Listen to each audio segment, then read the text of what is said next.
언제나 필승! 네, 반갑습니다. 필승입니다. 자, 이번에 분석해드릴 기업은 인텔리안 테크입니다. 인텔리안 테크에 대해서는 좀 여러 번 말씀드린 기업 중에 하나이고, 사실 인공위성, 그러니까 위성통신망에 대한 산업에 대해서는 거의 고성장이 확실시되고 있기 때문에 그 중에서 안테나, 예를 들어서 평판형 안테나 혹은 접시형 안테나에서 압도적인 세계 1위를 차지하고 있는 인텔리안 테크 같은 경우는 수혜를 안 볼래야 안 볼 수가 없다라고 보고 있습니다.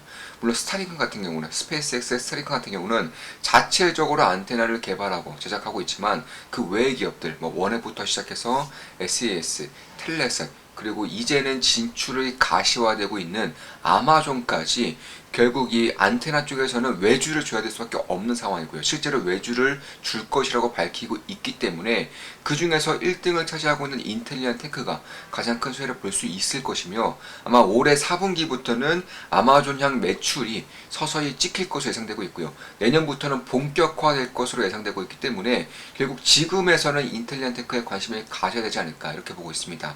왜냐하면 주가 같은 경우는 펀더멘털에 비해서 대략 6개월에서 1년 정도를 선행하기 때문에 그렇습니다. 따라서 올해 같은 경우도 이미 영업이익이라던가 혹은 실적은 매년 급성장을 하고 있는 것이고, 사실 올해 1분기에도 작년 4분기를 제외하면 꽤나 좋은 실적을 내고 있는 것은 맞습니다. 그리고 올해 2분기 같은 경우도 꽤나 큰 폭의 성장세를 보일 것이고, 3분기, 4분기로 갈수록 실적의 성장폭은 꽤나 커질 것으로 보고 있습니다. 연간으로 봤을 때에도 내년, 내후년으로 갈수록 성장률 자체가 꽤나 커지는 그런 상태이기 때문에 그런 것들을 봤을 때 결국 인텔리안 테크에 주목할 때가 되지 않았는가 이렇게 보고 있는 것입니다.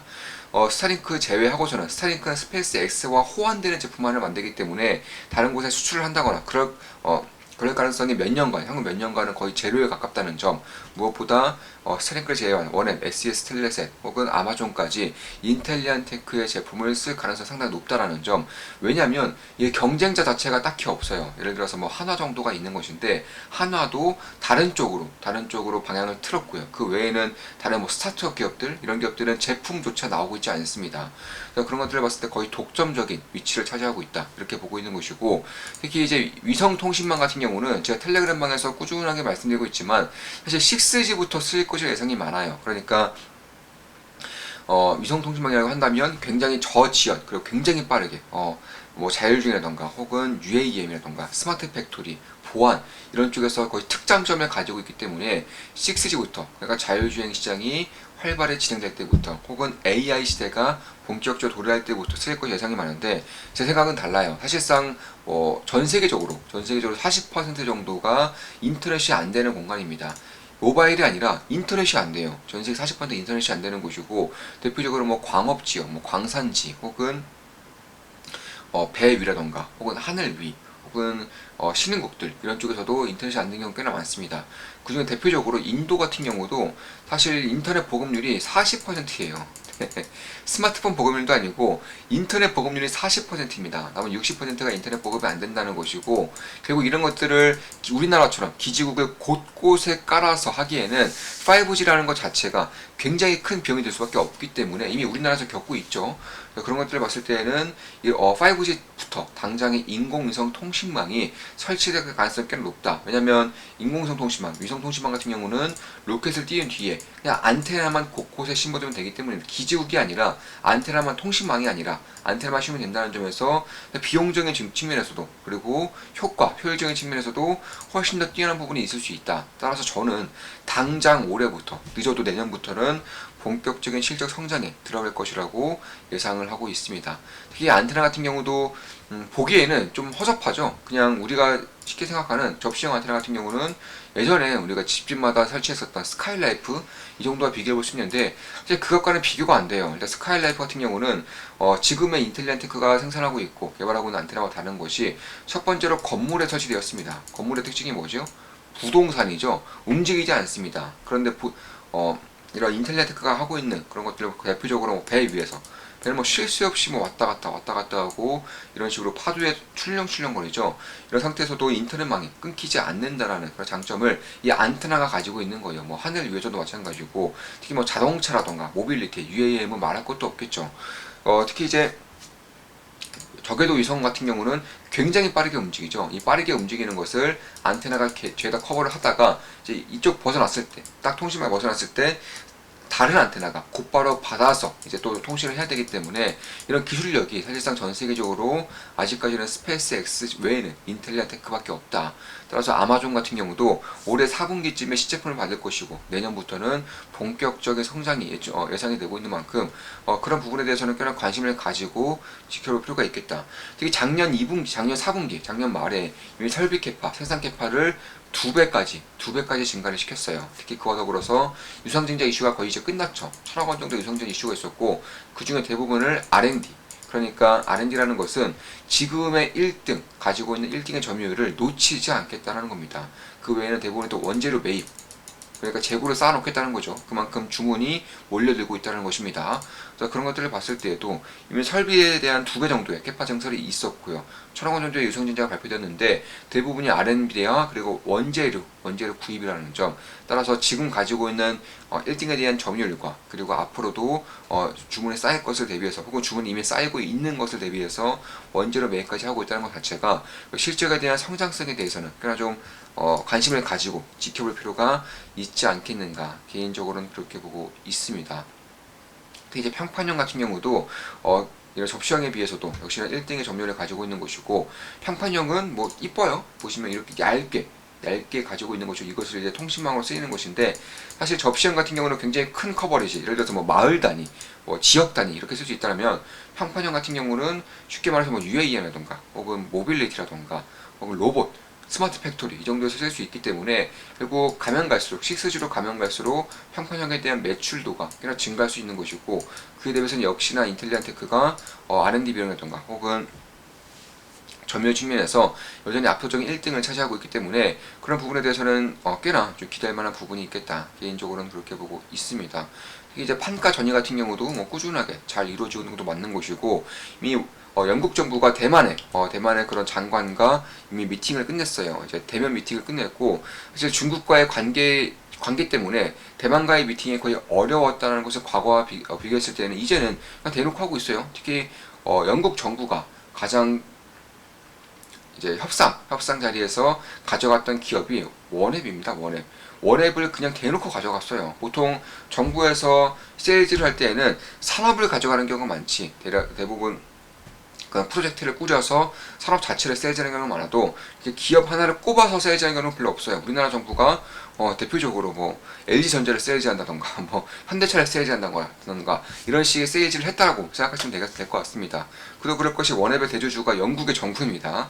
특히 이제 스페이스 X, 스타링크에 맞서서 유럽 같은 경우도 우주통신 혹은 항공우주 분야에서 절대로 손 놓고 있지 않겠다라고 밝히고 있는 만큼, 거기에서는 이제 영국 정부가 대주주로 있는 뭐 원앱이라던가 캐나다의 텔라셋 이런 이제 기업들이 쓸 수밖에 없는 상태에서 결국에는 그들과 이제 가장 협력을 하고 있는 기업이 인텔리안 테크이기 때문에 역시나 좀 관심을 가지고 지켜볼 수 있지 않을까. 특히 이제 대만 같은 경우는 대놓고 말했어요. 우크라이나와 러시아의 전쟁에서도 통신망이 그대로 유지될 수 있는 것은 결국 이 인공위성, 위성 통신망 때문에 그렇다. 우리도 중국의 공격에 대비해서 위성 통신망 서비스를 제대로 갖출 것이다라고 영국 정부, 영국의 안보장관과 이제 대담을 나눴습니다. 그래서 그런 것들을 봤을 때, 결국 제가 봤을 때는 이쪽에 대한 시장에 대한 성장성이 꽤나 커지는 부분이 이제 올해부터 드디어 발생을 하겠다. 개인적으로는 그렇게 보고 있습니다. 후발주자가 따라오지 못하는 것도 맞고요. 특히 네옹시티에서도, 네옹시티는 이미 신도시죠. 엄청난 규모의 신도시를 개발하겠다는 것인데, 여기서도 5G가 아니라 위성 통신망을 사용하겠다고 밝히고 있고요. 이미 원액과는 협약을 끝낸 상태입니다. 조인트 벤처까지, 그러니까 돈까지 섞었어요. 그래서 그런 것들을 봤을 때 원앱이 네옹시티에 본격적으로 진출할 것이 가시화되고 있는 지금 가장 독점적인 벤더 형태를 가지고 있는 인텔리안 테크에서도 꽤나 큰 수혜를 받을 수 있겠다. 개인적으로는 그렇게 보고 있습니다. 우리 이제 멤버분들 같은 경우도 굉장히 좀 좋은 얘기를 나누고 있어요. 지금 보시면 이건 필승사단 채팅방입니다. 7월 7일 글이고요. 오늘도 리스크 관리의 중요성에 대해서 다 같이 리마인드하고 가시죠. 좋은 내용입니다. 필승님이 항상 강조하시는 말씀, 캬 시장엔 가스라이팅이 많다고 생각이 드네요. 그러네요. 예전 같으면 그냥 지나쳤을 내용인데 지금은 울림이 있습니다. 7월 10일 글입니다. 자, 수대장님들, 저럴 때는 박스권을 거래량 싣고 돌파했으니 박스권 상단까지는 지켜보는 게 맞나요? 아니면 저 웨지가 깨졌으니 손절 라인을 타이트하게 하는 게 맞나요? 그때그때 다른 건가요? 저는 부족하지만 개인적인 견해를 말씀드린다면 볼린저 밴드 상단에 닿아 있는 상태인데 지지하지 못한다면 하락 반전할 가능성이 높다 정도로 해석됩니다. 감사합니다. 어디서 매수하셨는지 모르겠는데 자세하기는 어렵겠지만 박스권 상단이라고 표시한 저 부분이 옛 저항선이 지지선을 바뀔 가능성도 있으므로 저는 그 부분을 지지하지 못하면 손절할 것 같습니다. 볼벤 네, 이런 식으로 세팅을 주고받는 내용이고, 그 외에도 저 같은 경우 시장의 변동성 확대 분야를 생각해서 지금은 조금 지켜보고 있습니다. 주말에도 사부님께서 언급해 주셨지만 중국 쪽의 변화에 대해서 조금 집중해서 관찰 중입니다. 최근에는 주식 비중을 다시 좀 빠르게 늘렸죠. 당연히 좋은 수익을 내고 있는 곳이고, 오늘 새벽장, 그러니까 미국에서는 어제장에서도 두 종목을, 한 종목은 추가 매수, 한 종목은 신규 매수해서 두 종목 모두 괜찮은 수익으로 마감되었습니다. 어디까지나 개인적인 판단이지만 대세 하락이 아닌 이상 포지션을 극단적으로 변화시킬 필요는 없다고 보고 있습니다. 지금은 대세 하락을 무서워한다기보다 그냥 상승 부담으로 잘 모르겠다 정도라고 생각을 하고 있거든요. 저도 그동안 조금만 떨어져도 안절부절 못했었는데요. 최근에야 손절이 기계적으로 되고 마음이 편해졌습니다. 요즘엔 편안한 상태입니다. 계속 함께 하시다 보면 자연스럽게 되는 것 같습니다. 맞습니다. 저 같은 경우도 투자에 관해서는 모든 것들을 우리 멤버분들께 다 전수해드리고 있고, 필사다 멤버분들께는 오프라인으로 직접적으로 전수해드리고 있고, 좋은만 기분다기 멤버분들께는 텔레그램과 그리고 라이브, 물론 필사다 멤버분들께도 라이브 텔레그램 당연히 해드리고 있고요. 이런 것들을 통해서 꾸준하게 전부 다 전수해드리고 있기 때문에 그런 것들을 봤을 때는 당연히 포기만 하지 않으신다면 훌륭한 투자자의 반열에 올라설 수 있을 것이라고 확신하고 있습니다. 예, 저 같은 경우 장이 어수선하거나 계좌가 안 좋을 때일수록 다음에 큰 돈의 물줄기가 어디로 흐를지를 찾아보면서 기대감으로 불안감이 많이 지워버리는 것 같습니다. 물론 포트폴리오의 우선순위를 채워두고 개별로 정리도 하면서요. 아직 기술적으로 대응 전략이 많이 부족하지만 그 부분을 무식하게 보는 걸로 조금은 보완하고 있습니다. 좋은 대화들이 오갔네요. 변동성이 커질 땐 잠시 지켜보는 것도 좋은 전략이 될 수 있습니다. 매주 오는 내일 흐름이 중요합니다. 매주 오는 현재는 저는 수익 실현한 상태입니다. 좋은 수익을 했어요. 일부 매도 그리고 전략 매도까지 두 번에 나눠서 수익 실현했습니다. 호랑이 자산 운용은 공매도 포지션을 청산했네요. 이번 오픈 모임에 참여하지 못한 2기 멤버분들은 따로 연락주세요. 강의 자료 보내드리겠습니다. 8월에 복습 강의 전에 풀고 오시면 본인 것으로 만드는데 큰 도움이 될 것입니다. 7월 12일 그리고요. 좋은 아침입니다. 오늘 조선의 반응이 좋네요. 다들 아시겠지만 저는 조선주 아저씨, 조선 아저씨로서 조선의 비중이 꽤나 크죠. 계좌는 당연히 매일같이 신고가를 갱신하고 있습니다. 조선 2차전지 주도 섹터 경쟁이군요. 축제입니다. 네, 이런 식으로 좀 대화를 나눴습니다. 자, 이것으로 방송 마치겠습니다. 저 같은 경우는 인텔리안 테크에 투자를 진행하고 있고요. 현재는 수익을 내고 있습니다. 절대 매수매도 추천 리딩 아닌 거 다들 알고 계시죠? 참고하시면 되겠습니다.